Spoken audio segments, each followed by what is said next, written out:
We use the language of circle in many of our conversations on inclusion and belonging. Break not that circle, make it wider still. The hymn encourages and invites. Yet circles can be problematic. Someone first decides to draw the circle, and after the circle is drawn, they go about inviting others in. This invitation is the widening, the expansion of the circle. However, we must ask who drew the circle? Who invites others in? Who is being invited? How are they invited? And how are they added? If we reflect on our historical roots, the circles of Unitarian on the one hand and Universalism on the other were drawn largely by white men. Then in 1961, we became the merged circle of Unitarian Universalism, still drawn largely by white men. Not much has changed today. Our congregations are predominantly comprised of highly educated, economically stable, home-owning, over 50-year-old white Democrats. These are the people drawing many of the circles. The people who are most visibly represented in our social justice and our justice-seeking and justice-making work, and who are therefore the ones most likely inviting others to join the circle. Ask just about, or probably any Unitarian Universalist, about who makes up the in-group and the out-group. And you are likely to hear nobody. There's no us versus them, you might be told. Yet when we go out into the world with our justice-oriented spirituality, we will inadvertently engage with them. Them being those who look like us, or rather, more appropriately, you, white UUs, those who share our values, those who are looking for a spiritual community. How do we invite them in? What are we inviting them to? How are they being invited to join? Are they invited to join our church and justice-making activities? Are they singers and could join our choirs? Or are they young, black, or brown and could make our committees diverse? And when they join, do we put them to the task of the church within months, sometimes weeks? But I'm getting ahead of myself. Let's pull back briefly. I want to return to them. While we're engaging with them out there, have we acknowledged, much less reconciled with the them already within us? All right, Angeline, you might be saying, you keep saying them. Who are they? When I was in high school, my accounting teacher used to admonish us to call a spade and not a well-known agricultural tool. What is a well-known agricultural tool I'm not naming? The us and the them. The us I speak of here are the group I described above that largely represents the makeup of our congregations. White UUs. The them within are or BIPOC UUs, Black, Indigenous, People of Color UUs.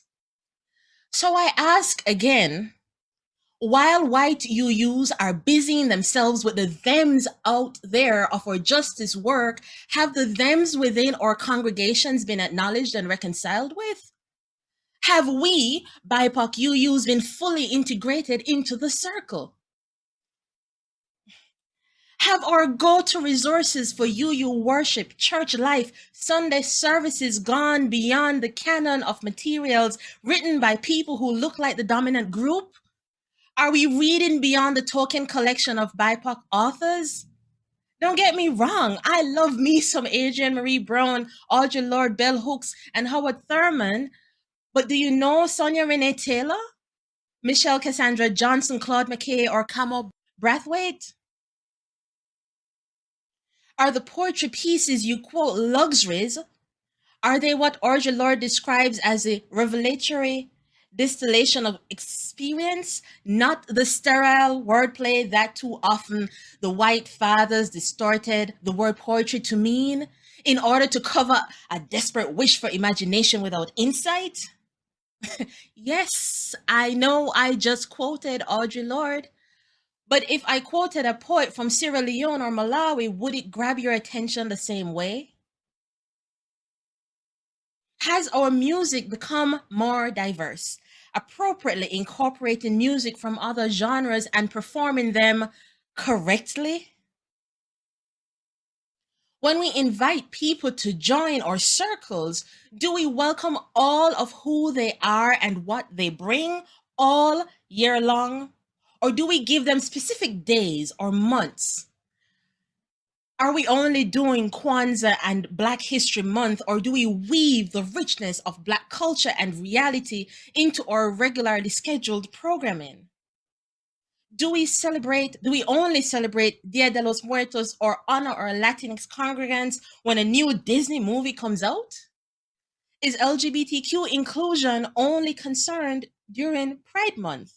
And how are we with the queer Afro Latinx who uses they them pronouns? Are you with me? I don't need you to agree with me, but are you following?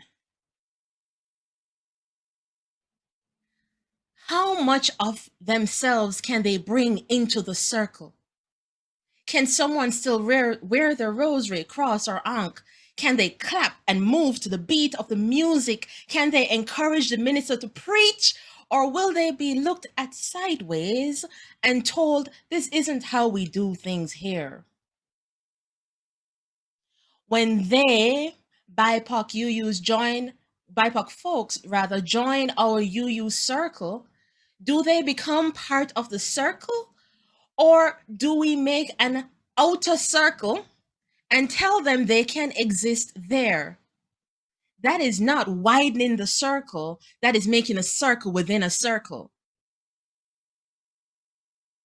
A participant in one of the Commission on Institutional Change's focus group shared that diversity is not just about getting diverse people into our congregations.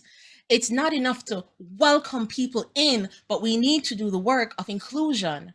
Focus on racial equity. Seek out the voices absent in our congregations, all marginalized groups, but especially in terms of race, and begin to co-create with people from those marginalized groups to create a new kind of culture. So I ask, when we're adding to our circle, are we expanding our circle, or are we adding people to the outer circle and giving them tasks to do as they walk through the door so that we can boost our image?